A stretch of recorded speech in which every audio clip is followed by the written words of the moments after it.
बहुत दूर धरती के उस पार एक ऐसा गहरा और अनंत समंदर था जहां सूरज की किरणें भी मुश्किल से पहुंच पाती थीं। उस समंदर में छोटी बड़ी हजारों किस्म की मछलियां रहती थीं, लेकिन उसके बीच दो बहुत बड़ी और ताकतवर मछलियां थीं।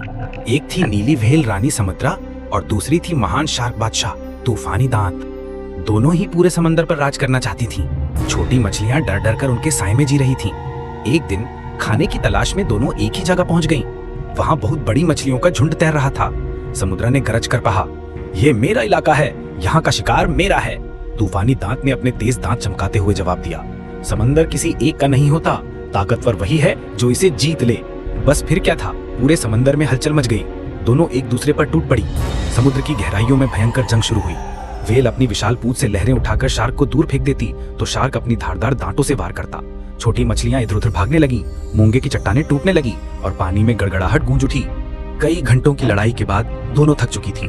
तभी एक बूढ़ी कछुआ माँ बीच में आई और बोली, "तुम दोनों भूल रही हो कि ये समंदर सिर्फ तुम्हारा नहीं है, ये हम सबका घर है।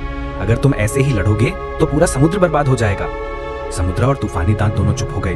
उन्होंने देखा कि उनकी लड़ाई से कितनी मछलियां घायल हो गई थीं और मूंगे की कितनी बस्तियां टूट चुकी थीं। आखिरकार उन्होंने तय किया कि समंदर को बांटना नहीं बल्कि मिलकर बचाना है। वे अब दुश्मन नहीं बल्कि रक्षक बन गए। उस दिन के बाद से समंदर में शांति लौट आई। छोटी मछलियां फिर से खुशी से तैरने लगी और नीली व्हेल और शार्क दोनों एक साथ गश्त करने लगे ताकि कोई बाहर का खतरा आए तो वे मिलकर उसका सामना कर सकें।